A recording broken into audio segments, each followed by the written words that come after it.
So when the Palestinians started essentially protesting and demanding an explanation, the British would deploy their military force in favor of the Zionists to crush the Palestinian protests one by one and reinforce the Zionists. You asked about the Arab countries at the time. They were colonized at the time. The only liberated country that could be called to be liberated was Abdulaziz al Saud, who had kicked out Hussein Sharif, who cooperated with the British. But by the time he got to the border with Iraq, the British were threatening to conquer the Saudi Arabia as well. So Abdulaziz made the deal. This is the border, we stay out, and he continued to support Omar Mukhtar and these other liberation movements. Other than that, the British were still in Egypt, the Italians were still in Libya. Ataturk had emerged in Turkey. His Turkey would later be the first Muslim state after 1948 to recognize Israel. Ataturk said, I've got nothing to do with the Muslim world. You guys can go. This is Turkey, ben Turk. Sen ben yok, Türkiye var. Me, you know, Turkey is everything. Ironically, that's an AK Party slogan in 2016. But in any case,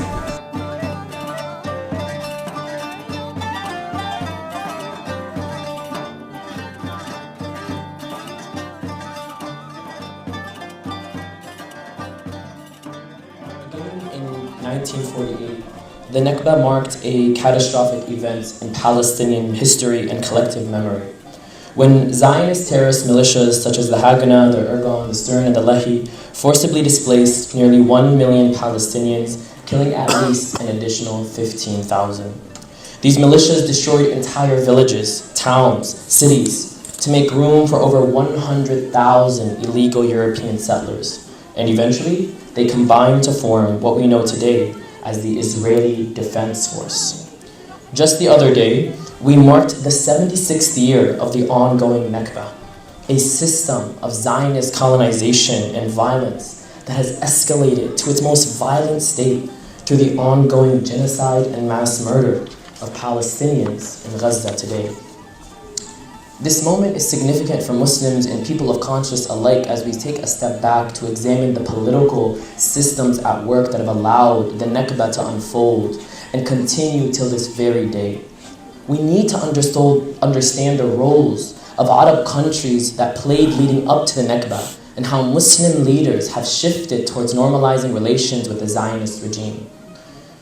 Recently, Joe Biden decided to delay American weapon shipments to the Zionist states due to the Zionist regime's unprecedentedly violent and barbaric genocidal invasion of Rafah city.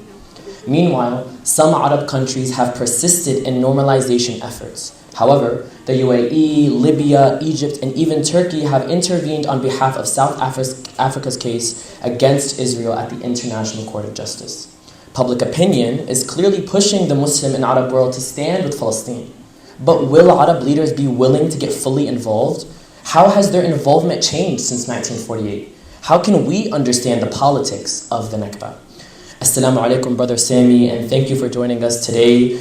We are truly honored to have you with us and appreciate the time you are giving to this program. I am truly humbled to be able to host you on behalf of our community. And Sami, I noticed that you've been traveling around the world quite a bit and spending a lot of time in America, and you've been here in Cincinnati for a few days. How has your time been here so far, and what kind of reception are you getting? the reception has been wonderful, to be honest, in Cincinnati. And also what's been quite encouraging is the fact that everywhere I go, whether it's Australia, whether it's Japan, whether it's the UK, whether it's places in Europe, whether it's across the states of America, I've learned how to speak American, war, how are you? And so I've learned how to speak it very fluent, mashallah. And if there's a recording of this, they'll put subtitles in English, inshallah, bi'idhnillah. I know I'm speaking English at the moment, but I hope you'll understand what I'm saying. But I've been, I think, to nearly every single state in America, and the attitude is exactly the same. How do we punish genocide? How do we, at this historical moment, mobilize in a way in which we can rescue American society from the barbarity that Joe Biden has demonstrated in supporting a genocide that has massacred 15,000 Palestinian children, that's according to official records, and more than 50,000 Palestinians overall, that's according to official records. The actual number is believed to be 100,000 plus. So Cincinnati, mashallah, it's wonderful to see that even in Cincinnati itself, which is traditionally supposed to be a Zionist stronghold, apparently, that's what I've heard, it's fascinating to see that there is a mobilization in a way that seeks to punish those who supported the genocide. And it's wonderful to see that the debate is not about whether you should move, but how you should move. And I think that's something to celebrate. Just to begin our discussion about the politics of the Nakba, it's essential to understand what the Nakba is and what it meant politically for Palestinians and what the Arab countries around were doing politically during that time. Would you be able to elaborate for us about the political atmosphere at the time of the Nakba and what it meant for Palestinians? Right now there is an attempt to rebrand anti-Semitism as if Muslims are inherently anti-Semitic. And one thing that I realized is it was quite a very interesting phenomenon to watch unfold, because you'd think that anybody who reads history will see abundantly clear that Muslims are as far from anti-Semitism as anyone. But then when I was sitting in my hotel room, you know, when you travel to a country, you were saying travel around the world, you need to learn the idioms, you need to learn the local customs, you know, the local, even if they might sound strange like American football or the like, you need to learn them so you can communicate with your audiences, so you can find the translation between what I'm saying and between the audience. So I sat in a hotel room and I discovered that rebranding is something very American. And I think that's what they're trying to do with anti-Semitism. And hear me out, I've thought about this. I opened the TV in the hotel room and I decided to watch an NFL game. And you call it the football, right? So, and I observed two teams. When they kick off, the person grabs the ball with his hand. And then you hear them go, hut, hut, hut, and he throws the ball with his hand and the quarterback catches it with the hand. Then the quarterback throws the ball and they all start running and the person catches it with the hand. Then he does a touchdown with the hand. And Americans said this is football. So the whole idea of rebranding anti-Semitism makes sense that it would take place in America. The idea being that in history, anti-Semitism took place in the Middle East, which is why when Blinken came to the Middle East and to Tel Aviv, and he said, I'm here as a Jew, as if he was challenging the region by saying, I'm a Jew and I'm here and you'll never kick me out. I was initially baffled. I said, dude, you know you're coming to the haven where historically the Jews always found safety. And then when I saw American football, I understand what was happening. They were rebranding it. He thought the Middle East was Europe. Because in the Middle East, because historically speaking, anybody who opens a book, and this is one of the reasons why narratives are so important. There was a very interesting TikTok by African American here in the US, non-Muslim. She did a sketch of what happened after October 7th, in which she pretends to be an Israeli talking to an American. And the Israeli says, oh my God, like, did you see what happened on October 7th? And the African American says, oh my God, like, what happened? What happened? And the Israeli says, they were so barbaric, they just attacked us. But why? Why did they do it? I don't know, they're just barbarians, it's just the way. Wait a minute, are you telling me they just got up and they just did it? Yeah. Oh my God, that's scary. I gotta read about this. Like, how can we? No, don't read about it. Don't read about it. No, I need to know. No, please don't read about it. No, I gotta get a book. Don't read about it. And then she opens the book and she looks over and she goes. Because when they read the book, they find that when Umar ibn Khattab radiallahu anhu entered Jerusalem, Umar ibn Khattab, the history books record, allowed the Jews to come back to Jerusalem because they had been kicked out by anti-Semitic Romans. When Salah ad-Din al-Ayyubi entered Jerusalem, he allowed the Jews to come back that had been kicked out by the anti-Semitic crusaders of Europe who massacred 70,000 Jews and Muslims when they entered Jerusalem. For those of you who've seen the film Kingdom of Heaven, there was a brother the other day said to me, Sami, I don't read books longer than 20 pages, so we'll go with movie references. There's a movie called Kingdom of Heaven with Orlando Bloom in it.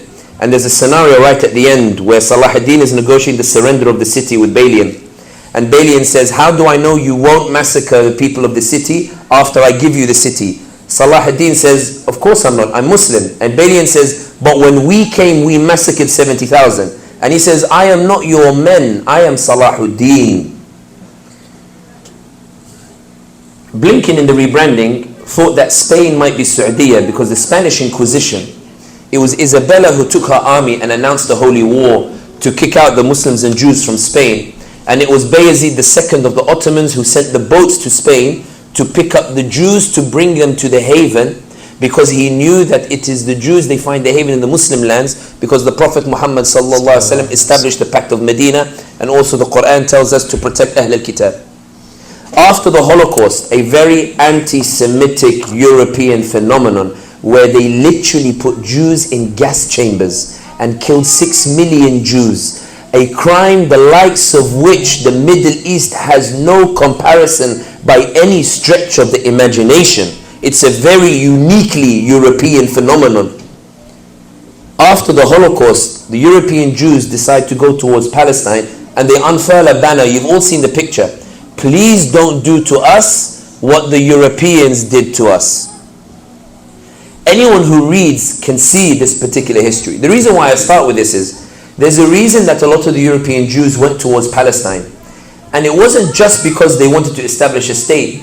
It's because the anti-Semites who are supporting the genocide today, the anti-Semitic Europe, anti-Semitic America that refused to let the Jews enter America when they were trying to flee Germany, the anti-Semites had kicked the Jews out and gassed them and persecuted them. That led to the Zionist Jews to say we need to establish an independent state. I'm not justifying it. I'm saying that the reason they came in the first place is that those who today are saying we support Israel, they are the greatest anti-Semites you will find in history. They are the anti-Semites as defined by anti-Semitism, not the ones who are being massacred in Palestine. That's the first point. The second point is this. You have to remember what the global order looked like at the time. It was a world in which half the world was colonized by 5 powers. By Britain, by France, by Italy and the like. Even the League of Nations that would become the United Nations, it wasn't a United Nations of 100 and something countries. It was a United Nations of 6 colonial powers that would sit together and they would negotiate like Sykes-Picot how to divide the world up. And this is how they viewed Palestine, in that we decide the fate of Palestine. So the Zionist project, not the Jewish project. Jews were living in the region side by side, and in the book Road to Mecca by Muhammad Asad, written by an Austrian Jew who later became Muslim, who writes about Palestine at the time, says in his book, and bear in mind he's writing the book before Israel is established, he writes in the book that Jews who have lived in the region for centuries have no problems with the Muslims, but there is something to fear about the European Zionists coming in with their settler ideology. He writes, I fear that the ideology these European settlers are bringing threatens the very fabric of society that has existed as coexistence for the past centuries. There are 2 cities in Europe that are objectively considered to be the epitome of coexistence in Europe. Does anyone know what those 2 places are?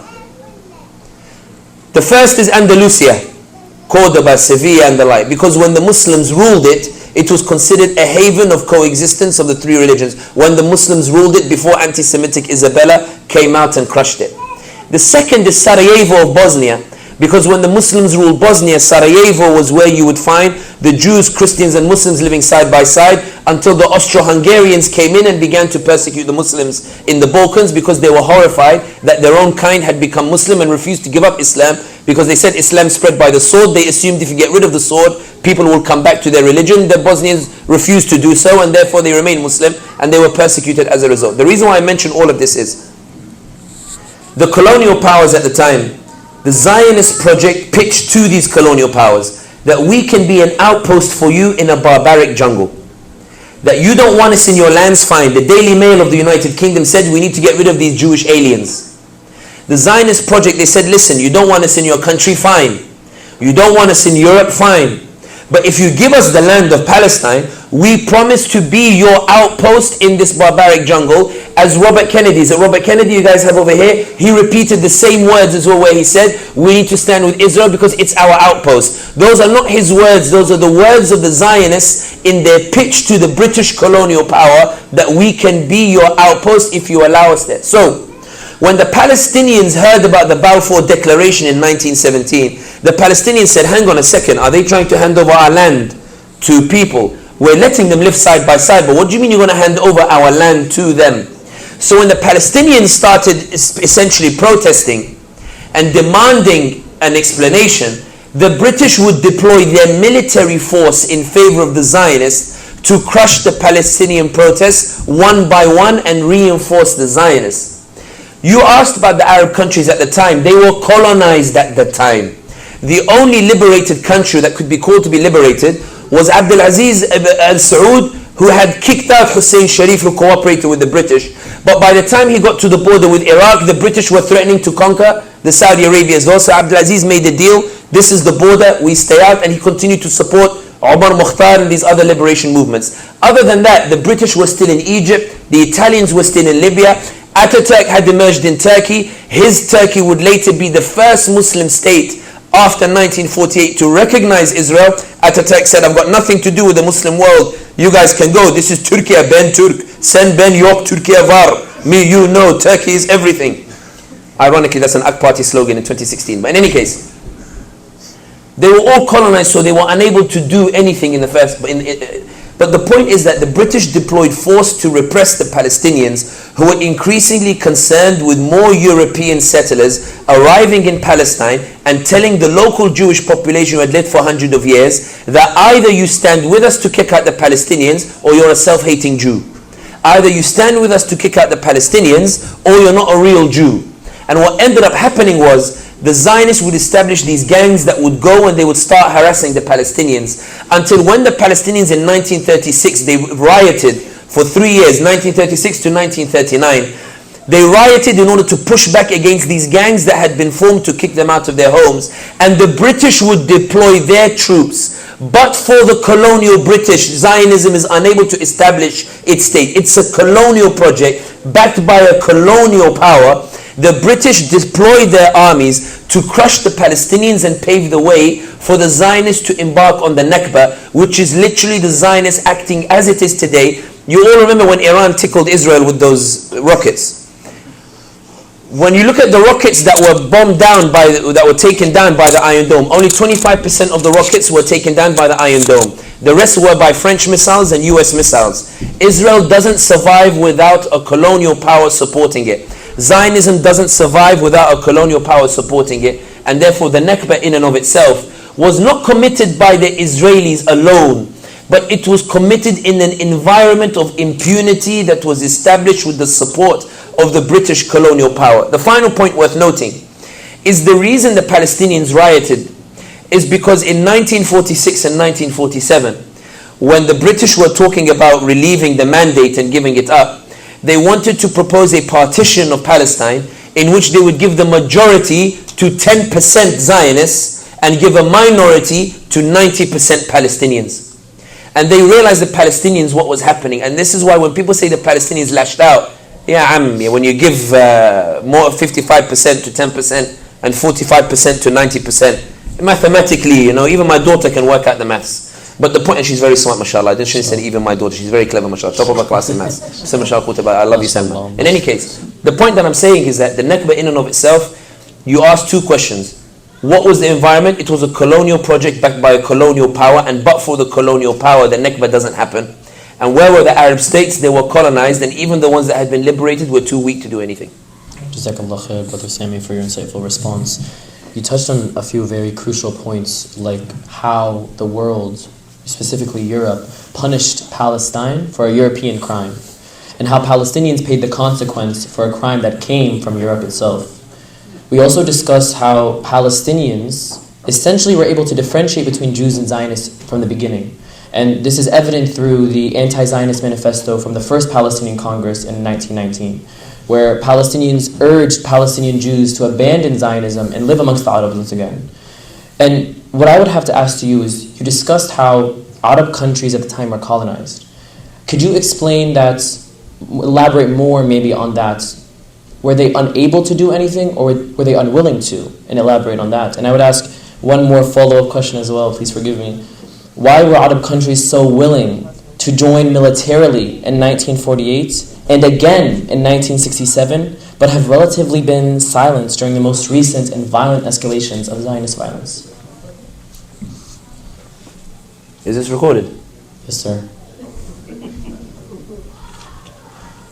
One of the reasons that the Arab states did not do what they were supposed to do is because there were some Arab states that saw it as an opportunity that if Israel is going to take some land, why don't we take land on the other side and seize it for ourselves? Why don't we take that land and incorporate it into our own country? Why don't we say that Palestine, okay, it's not going to exist. Let us take a large chunk of Palestine for ourselves and make a deal with the Israelis that you take that half and we'll take the other half instead. There was treachery involved. And I think that hindered the ability of the Arab armies to work together in order to push back against the Israelis, and is one of the reasons why the Arabs ended up saying to the British, extend your mandate and stay in Palestine so that we can prevent the establishment of an Israeli state. Greed. In many ways similar to what we see in Syria today, or what we see in some of these other countries, where there are Muslim countries that are involved in these countries like Syria or the like, and you wish they would be brotherly in terms of helping, but instead they're more keen on taking large chunks of Syria for themselves and establishing themselves in those countries. I think that, did I ruin the mic here? Okay. No, just the battery's dead. I think that that's one of the points that is going to get me lambasted online when this goes out. But in any case, the second aspect is, it's important to remember that these countries were going up against the colonial power. The British were dominant in Egypt, they were dominant in all of these other different areas. They were dominant in India, they were still ruling an empire where the sun doesn't set. It's important to remember that at that time, in 1948, just 3 years earlier, apologies. I'm very sorry everybody, I'm very sorry. Oh, this is loud. It's very sensitive, we can keep a little further.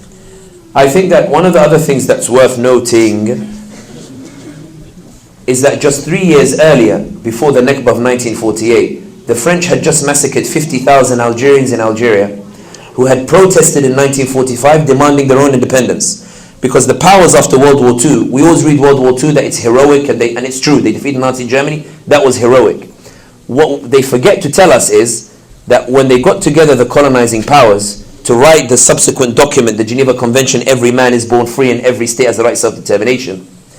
When the Algerians heard about the document, they said, have you seen what they've just written? قالوا every man born free. They said every state has the right to self-determination. Yalla, let's go and test it. In Stif Kharat and Gelma, Eastern Algeria, the Shawiya where I'm from, they went to the streets and they protested and they said, we want our independence. The French were dancing in Paris at their liberation from Nazi Germany. When they heard the news that Algerians took to the streets, they said, Sacre bleu, they are protesting on the streets demanding independence. Or the French equivalent of A'udhu Billah. So then they sent their troops and they continued to dance in celebration at their own liberation. But they went and massacred 50,000 Algerians to say, freedom doesn't apply to you, it doesn't apply to you barbarians, it doesn't apply to you in Algeria, it only applies to us, the Western powers, the European powers, the anti-Semitic powers, it only applies to us. When we talk about the Arab states at the time, we're talking about Arab states suffering massacres such as that massacre of 1945. Omar Mukhtar has already been executed by the time they get to against the Italians in 1940s in the Libyan liberation movement. They're struggling against the Italians. The British are still in Egypt. There's still all of this stuff that's taking place that makes it very difficult for the Arabs to do anything. So I think a combination of greed, a combination of a lack of ability to do anything, and also the element of surprise. I don't think that Arabs, I think they knew that Zionism was a project geared towards ethnic cleansing and genocide. But I don't think they truly believed it would happen until it started happening.